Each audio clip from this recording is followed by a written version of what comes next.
G'day, today what we're going to talk about is something called a service level agreement. I'm going to give you 3 reasons why you need it and kind of what goes into one. Now, one of the most frustrating things about hiring freelancers is then they don't deliver on time or they deliver the wrong thing. That's according to the clients anyway.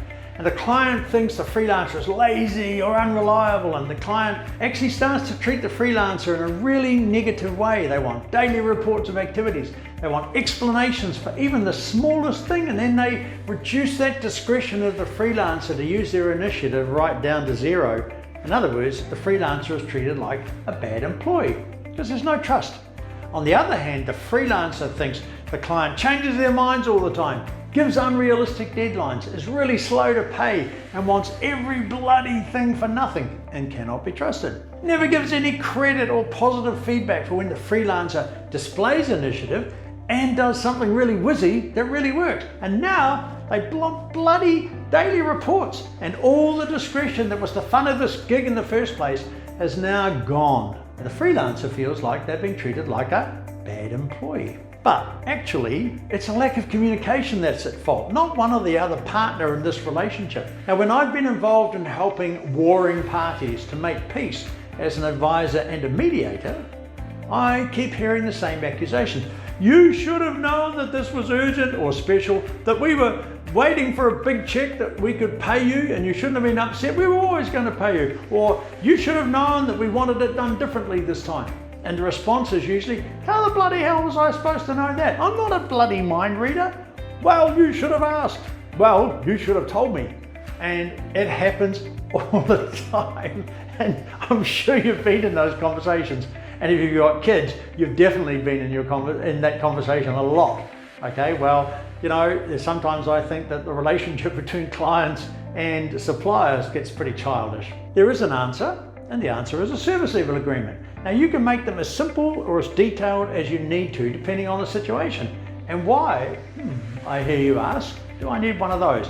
Well, there are 3 good reasons actually. The first one is that it sets clear and measurable guidelines. An SLA is key to ensuring that you and your client are on the same page in terms of standards and service. Now, by creating a service level agreement, you and your client can work through your expectations and theirs and make sure that you are really on the same page. Getting those guidelines is really important because it reduces the chances of disappointing the client and being frustrated from your perspective, and it also provides both of you with a way forward if one or other party doesn't meet their obligations, okay? So reason number 2 is what I just mentioned, which is that way forward. A service level agreement provides a path to take for any unmet service obligations that are written down. If your client fails to meet their obligations, there can be quite significant consequences for your bottom line. And the reverse is true. If you don't deliver the stuff you're supposed to deliver on time, there can be consequences for the client. Now, in your SLA, you should include monetary consequences. If performance standards are not met, maybe there's a percentage penalty for each day that you're not paid, or maybe there's a percentage penalty for every day that you're late with getting something out that's time dependent and extremely critical. I'll tell you what, as soon as money's involved, people really notice. That's a really great way of making sure both parties feel accountable. And the number 3 and most important reason is it provides peace of mind.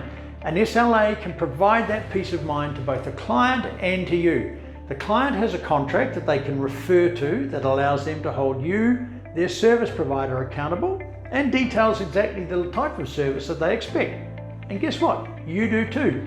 Now, if the agreed on needs aren't met, you can both mitigate some of the impacts, as I said, by monetary compensation, okay? So that's why you should have one. Now, let's have a quick look at what goes into one, right? There's 6 key components. So the first one is an agreement overview, which includes the details such as the individuals involved, the companies involved, expiry dates, general statement on what other details, you know, that kind of thing. Number 2 is the goals and objectives. Why have we got this SLA? What are we trying to achieve with it? So the purpose of the agreement, including the desire to reach a mutual agreement and the positive impacts on both parties, will be outlined. Number 3, defining who's actually involved, the stakeholders. Who are the parties involved in the agreement?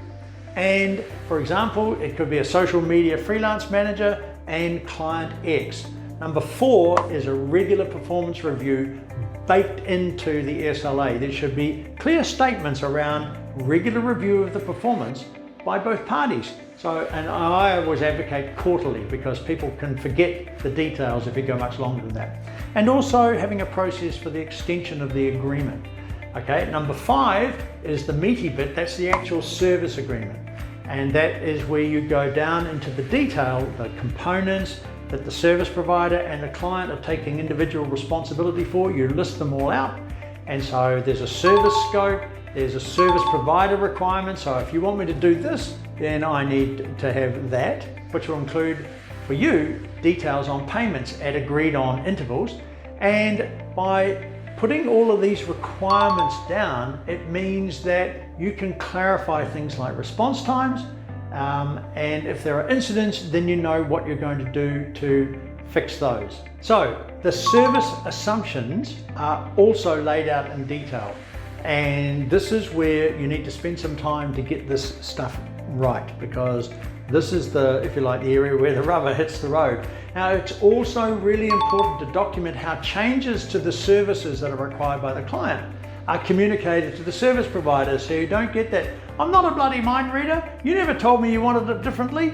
Okay, you need to be really clear about how you make sure that communication is everything and everything is above board and everybody knows what they need to know. Really, really important. And the 6th part of a service level agreement deals with what's called service management. Now in this section, both the service availability, what you're going to provide and when, and service requests are covered. So how are they, your client, going to make requests to you? Now a really good SLA will feature information on the availability of things like telephone support if that's necessary, response time for service requests, regular meetings and so on. So whether you're creating a service level agreement or just looking one over, you need to make sure that it includes all of the sections and subsections that I've just gone through. And I'm telling you this from personal experience. The more you have in your service level agreement, the less trouble you're going to have down the road. Because if you do a really good service level agreement, you will have a successful relationship between you and your client because everything is properly communicated. There are no surprises. All right? So if you like this topic, then we have an upcoming online course that will teach you in detail everything you need to know about how to get on your feet and build a business using your skills from scratch. The link is in the description. And don't forget to like this video and subscribe because it'll help support the channel. And if there's anything you'd like for me to talk about, drop them in the comments. And don't forget to hit the bell icon to be part of the notification squad and get notified every time we upload because I respond to questions in the first hour. That's my service level agreement to you. So I'll see you in the next video and I'll catch you later.